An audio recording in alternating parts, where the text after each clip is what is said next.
qué sé yo, los ¿Qué de allá en tal? Calchín. Muy linda la localidad. Bueno, vamos a estar en un ratito con ellos. Che, Entonces vamos. de ahí el contacto viene. Claro, viene el contacto desde ahí. Escuchá, nos vamos a Argentinos sin domesticar y de ahí a la pausa. Dale. Argentinos sin domesticar hoy. ¿Por qué Argentina se llama Argentina? Muy bien. ¿Vos Más sabías argentinos eso? que nunca. ¿Vos sabías eso? ¿Por qué Argentina se llama Argentina? Ah, no. Bueno, entérate con el profe Beto Gaitán, como siempre, en Argentinos sin domesticar, nos desburramos un poco. Dale.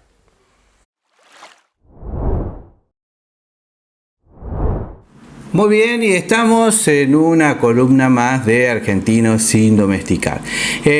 Por supuesto, estamos en un mes muy activo con el tema de Argentina, el Mundial de Fútbol, etc. Y de pronto se me ocurrió buscar un tema que me parece que está muy relacionado con esto y que hace a nuestra identidad. A ver, ¿alguna vez te preguntaste por qué Argentina se llama Argentina? ¿De dónde nace ese nombre? ¿Por qué somos argentinos? ¿De dónde surge? No vamos a profundizar de dónde sale esa pasión, porque ese sería otro tema, de los argentinos por el fútbol en este caso, ¿no? Pero si hay algo que no dudamos un instante, más en estos tiempos, de decir, es que somos argentinos, nos sentimos argentinos y lo vivimos con el corazón. Ahora, ¿de dónde surge todo esto? Ya por 1602 aparece por primera vez la denominación argentina en un poema escrito por Martín del Barco de Centenera, que ese poema se lo regala al rey Felipe II. Parece que el amigo quería quedar bien con el monarca. Cuando él llega a visitar, no el rey, sino porque nunca un rey español en época de la colonia llegó a América, cuando este poeta logra llegar al Río de la Plata junto con una de las tantas expediciones españolas por esta zona. Debemos recordar que la conquista y colonización de lo que hoy es nuestro actual territorio argentino se realizó por diferentes corrientes colonizadoras. Una de ellas fue la que venía directamente por mar, venía directamente de España, que es la que descubre don Pedro de Mendoza el mar dulce, mar de Mendoza o Río de la Plata. Dijimos que en 1602 por primera vez aparece la denominación argentina, refiriéndose a argentum, que es una palabra de origen latino, que se refiere a plata. Era la tierra del Plata, el río de la Plata. A ver, había una famosa leyenda que los españoles, por los cuales se movilizaron muchos los españoles por el cono sur, sobre todo por esta zona, porque creían o habían escuchado que existía una famosa ciudad, la ciudad del Dorado. Nunca encontraron esa ciudad, que era ciudad completamente construida en oro.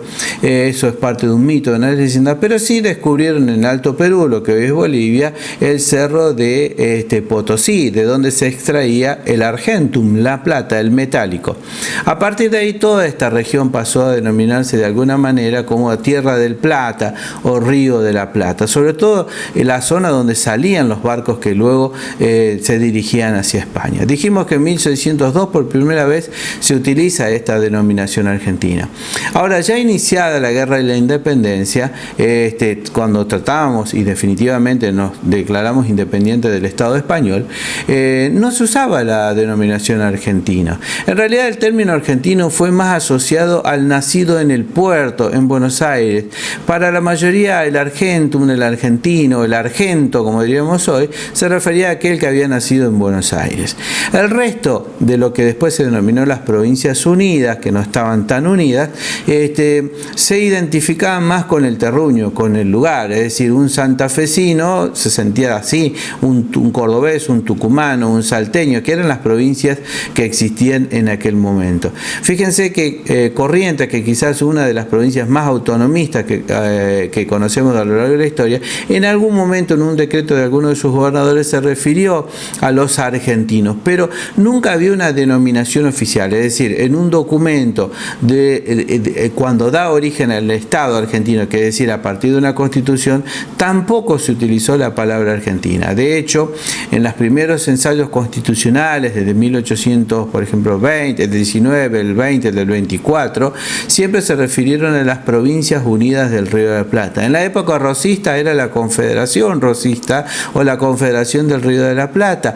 También llegó a denominarse Confederación Argentina, pero, por ejemplo, la correspondencia que existía entre estados como México, ya independiente, y Perú, que estaba en ese proceso, con la Confederación Rosista, ellos escribían todas las cartas oficiales diciendo que se referían o se dirigían a la Confederación del Río de la Plata.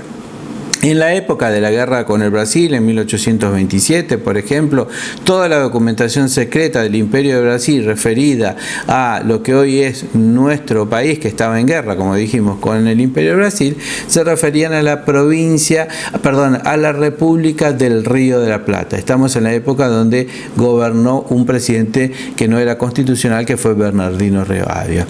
A ver, llegamos a 1853, cuando se sanciona por primera vez la Constitución Nacional y da origen al Estado argentino, y ahí la denominación oficial que se le va a dar al nuevo Estado es Confederación Argentina, y su capital era Paraná. Era la época del hombre fuerte de Urquiza, había caído Rosas. Buenos Aires se había separado del resto de las Provincias Unidas, a lo mejor hubiera sido una gran solución, pero bueno, eso es aparte. Y entonces coexistían dos estados, la Confederación Argentina y el Estado Autónomo de Buenos Aires. Luego de la batalla de Cepeda, Buenos Aires decide incorporarse, por medio de la fuerza. Buenos Aires no quería que su ciudad puerto fuera la capital de la República Argentina, y exigen revisar la Constitución Nacional. Y en esa discusión, donde van a participar Vélez Sarsfield, donde después va a participar Sarmiento, todos se reservaron el derecho de que Argentina era aquel que había nacido en el Río de la Plata, no el provinciano. Aún así sigue prevaleciendo la denominación de Confederación Argentina. Cuando llegamos al periodo de la Organización Nacional, es ese periodo que va de 1862 a 1880, donde va a gobernar Mitre, Sarmiento y Avellaneda, por primera vez en los papeles oficiales, no así en la Constitución Nacional, no nos olvidemos que es la ley máxima del país, recién en los papeles oficiales, en un decreto de Terqui, un periodo después, aparece la denominación oficial de República Federal Argentina, y para economizar de alguna manera la denominación en las inscripciones en los papeles, aparece la denominación de República Argentina. Luego viene el proceso de cuando la gente incorpora. Imagínense después con la llegada de los inmigrantes, que cada uno se sentía parte del provinciano, teníamos el italiano, el alemán, el español, el ruso, el judío, el turco. Había que amalgamar todas esas nacionalidades, más el provinciano, más el gaucho, más el indio, en una identidad propia, en una huella identitaria por la cual nos denomináramos luego argentinos. En eso jugó un papel muy, pero muy importante la educación pública. Pero eso ya es otra historia.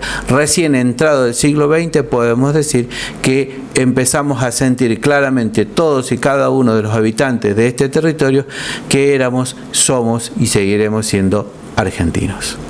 Bien, esta es la columna por la cual nos referíamos a por qué la Argentina se llama Argentina. Tiene parte de nuestra identidad. No queda muy en claro, en definitiva, por qué o de dónde nace. No hay un origen único. Pero sí está en claro que todos hoy en día nos sentimos plenamente argentinos. Esperando que les haya gustado, nos vemos en una nueva columna prontamente. Chao.